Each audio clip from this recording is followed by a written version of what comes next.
ಸ್ನೇಹಿತರೆ ನಮಸ್ಕಾರ. ಗೃಹಲಕ್ಷ್ಮಿ ಯೋಜನೆಯ 29 ಹಾಗೂ 30ನೇ ಕಂತಿನ ಹಣ, ಹೌದು, ಈ 2 ತಿಂಗಳ ಹಣ ಕೂಡ ನಿಮ್ಮ ಖಾತೆಗಳಿಗೆ ಜಮಾ ಆಗ್ತಾ ಇದೆ. 4,000 ಸ್ನೇಹಿತರ, ಬರೀ 2,000 ಅಷ್ಟೇ ಅಲ್ಲ, ಈಗಾಗಲೇ ಜಮಾ ಪ್ರಾರಂಭವಾಗಿದ್ದು ನಾಳೆನೂ ಕೂಡ ಈ 9 ಜಿಲ್ಲೆಗಳಲ್ಲಿರ್ತಕ್ಕಂತಹ ಮಹಿಳಾ ಫಲಾನುಭವಿಗಳಿಗೆ ದುಡ್ಡು ಜಮಾ ಆಗ್ತಾ ಇದೆ.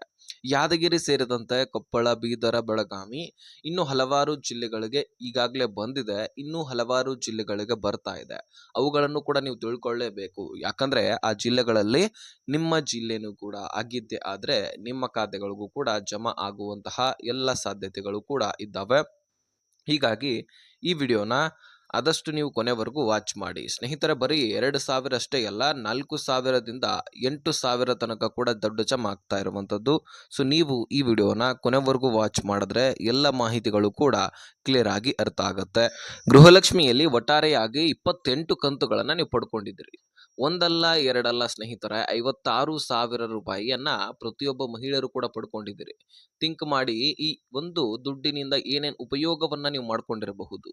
ಹೌದು ಸ್ನೇಹಿತರೆ, ಒಬ್ಬೊಬ್ಬರಿಗೆ ಲೇಟ್ ಆಗಿ ಕೂಡ ಅಪ್ಲಿಕೇಶನ್ ಹಾಕಿರ್ತಾರೆ. ಯಾಕಂದ್ರೆ ಪ್ರಾರಂಭದಲ್ಲಿ ಎಲ್ಲರೂ ಕೂಡ ಅಪ್ಲಿಕೇಶನ್ ಹಾಕ್ಲಿಕ್ಕೆ ಆಗಿಲ್ಲ, ತಾಂತ್ರಿಕ ದೋಷಗಳು ಕೂಡ ಇದ್ವು. ಅದೇ ರೀತಿಯಾಗಿ ಬಹಳಷ್ಟು ಜನರ ಬ್ಯಾಂಕ್ ಅಕೌಂಟ್ಗಳು ಚಾಲ್ತಿಯಲ್ಲಿ ಇರಲಿಲ್ಲ.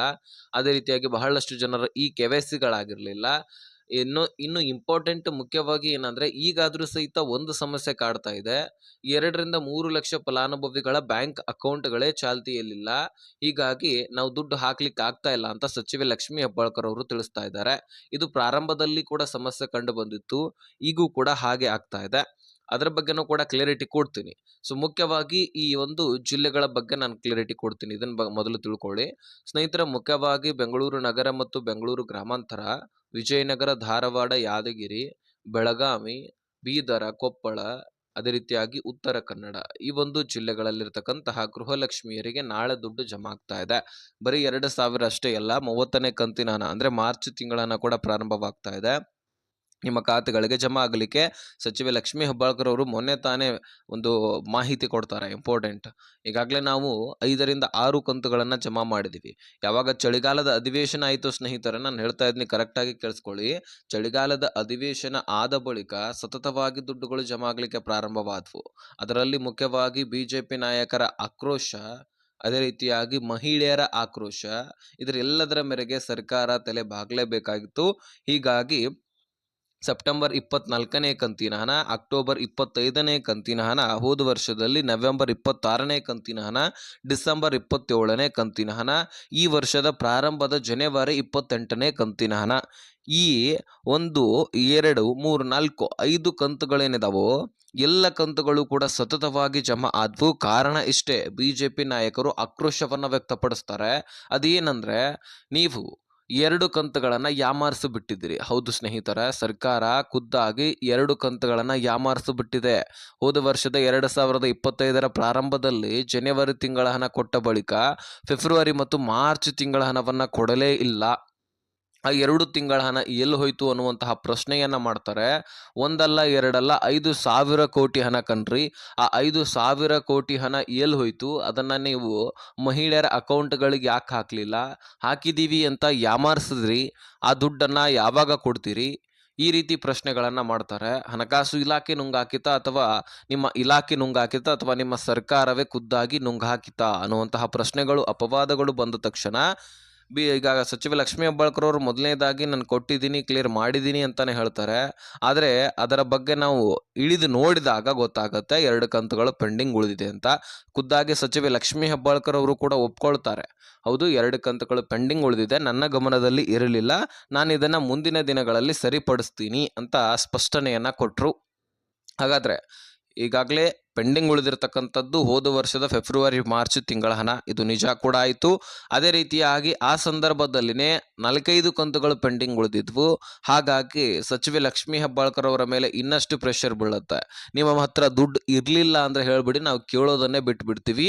ಮಹಿಳೆಯರಿಗೆ ಸುಮ್ಮನೆ ಸುಳ್ಳು ಭರವಸೆ ಕೊಟ್ಟು ದುಡ್ಡನ್ನ ಕೊಡ್ತೀವಂತ ಹೇಳ್ಬಿಟ್ಟು ಕೊಡದೇ ಇರೋದು, ಈ ರೀತಿ ಮಾಡ್ಲಿಕ್ಕೆ ಹೋಗಬೇಡಿ ಅಂತ ಸಚಿವೆ ಲಕ್ಷ್ಮೀ ಹೆಬ್ಬಾಳ್ಕರ್ ಅವರ ಮೇಲೆ ಪ್ರೆಷರ್ ಬೀಳುತ್ತೆ. ಅದಾದ ಬಳಿಕ ಇಲ್ಲಿ ಹಣಕಾಸು ಇಲಾಖೆ ಮೇಲೆ ಬಂದ್ಬಿಡುತ್ತೆ. ಯಾಕಂದ್ರೆ ಹಣಕಾಸು ಇಲಾಖೆ ಸರಿಯಾದ ಸಮಯಕ್ಕೆ ದುಡ್ಡನ್ನ ಕೊಡ್ತಾ ಇಲ್ಲ. ಹೀಗಾಗಿ ನಾವು ಮಹಿಳೆಯರ ಅಕೌಂಟ್‌ಗಳಿಗೆ ದುಡ್ಡನ್ನ ಜಮಾ ಮಾಡ್ಲಿಕ್ಕೆ ಆಗ್ತಾ ಇಲ್ಲ. ಟೈಮ್ ತೆಗೆದುಕೊಳ್ತಾ ಇದೆ. ಈಗಾಗಲೇ ಹಣಕಾಸು ಇಲಾಖೆಗೆ ನಾನು ಪ್ರತಿ ತಿಂಗಳು ಕೂಡ ನೋಟಿಸನ್ನ ಕಳಿಸಿರ್ತೀನಿ. ಅಂದ್ರೆ ಮಾರ್ಚ್ ಪ್ರಾರಂಭವಾಯ್ತಂದ್ರೆ ಮಾರ್ಚ್ ತಿಂಗಳ ಹಣವನ್ನ ನಾವು ಕೊಡಬೇಕಾಗಿದೆ. ಇಂತಿಷ್ಟು ಮಹಿಳೆಯರಿದ್ದಾರೆ ಅಂತ ನೋಟಿಸ್ ಕಳಿಸಿರ್ತೀವಿ. ಆದರೆ ದುಡ್ಡನ್ನ ಸರ್ಕಾರ ಕೊಡೋದಿಲ್ಲ. ಅಂದ್ರೆ ಹಣಕಾಸು ಇಲಾಖೆ ಸರಿಯಾದ ಸಮಯಕ್ಕೆ ಕೊಡೋದಿಲ್ಲ.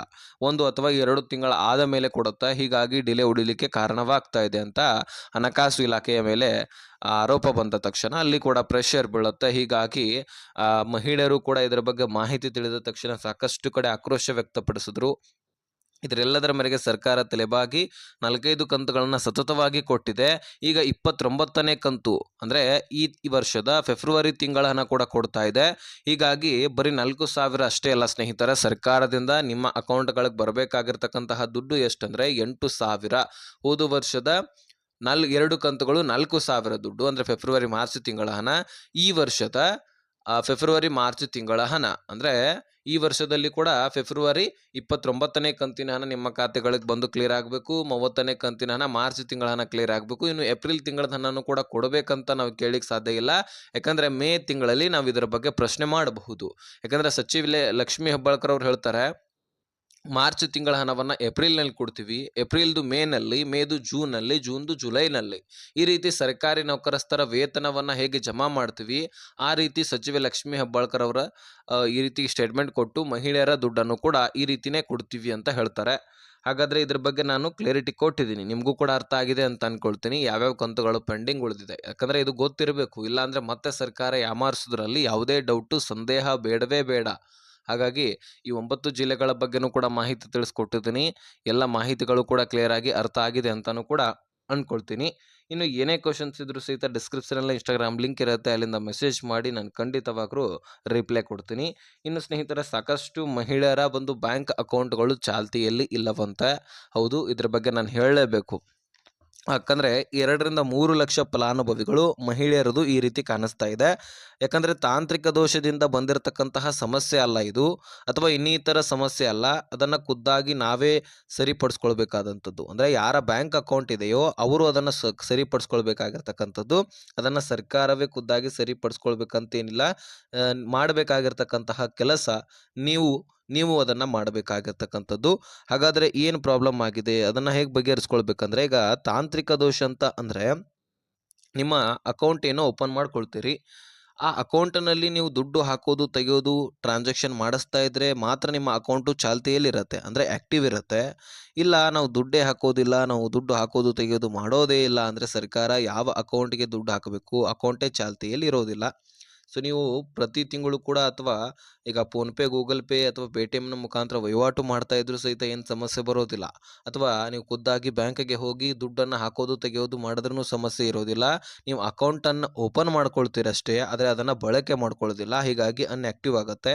ಅದನ್ನು ನೀವು ಓಪನ್ ಮಾಡಿಸ್ಕೊಳ್ಬೇಕು ಬ್ಯಾಂಕ್ಗಳಿಗೆ ಹೋಗಿ.